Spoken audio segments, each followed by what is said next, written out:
Hi friends, this is Janu. ఈరోజు ఒక interesting టాపిక్తో మీ ముందుకు వచ్చేసాను. మరి లేట్ చేయకుండా ఈ వీడియో స్టార్ట్ చేసేద్దామా?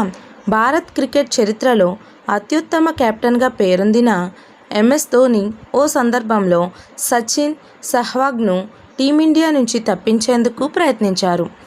ఈ నేపథ్యంలో టీమిండియా సమావేశంలో సచిన్, సెహ్వాగ్తో పాటు గౌతమ్ గంభీర్లపై విమర్శలు చేశాడు. ధోని వ్యాఖ్యలు క్రికెట్ ప్రపంచంలో ప్రకంపనలు సృష్టించాయి. ఆ తర్వాత మీడియా సమావేశంలో వీరేంద్ర సెహ్వాగ్ మీడియా వేదికగానే స్ట్రాంగ్ కౌంటర్ ఇవ్వడం గమనార్హం. ఈ సంఘటన అప్పట్లో సంచలనంగా మారింది. ధోనిపై కొందరు అసంతృప్తి వ్యక్తం చేశారు. ఇంతకీ అసలేం జరిగిందంటే, ధోని సారథ్యంలో 2011 వన్డే ప్రపంచ కప్ను టీమిండియా గెలిచింది. ఆ తర్వాత ధోని ఏమాత్రం ఆలస్యం చేయకుండా తర్వాత రానున్న ఐసీసీ టోర్నమెంట్స్పై దృష్టి పెట్టారు.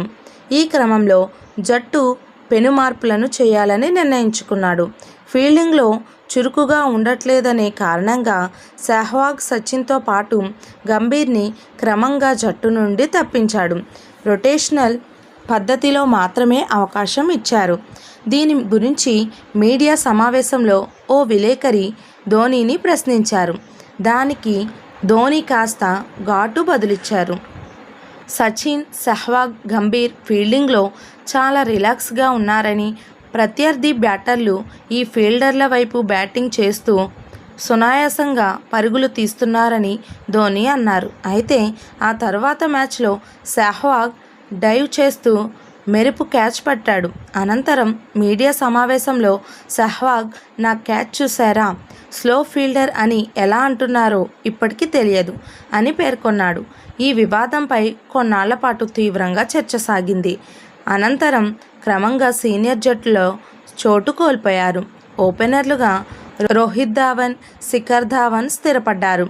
2013లో భారత్ ఐసీసీ ఛాంపియన్ ట్రోఫీని గెలిచింది.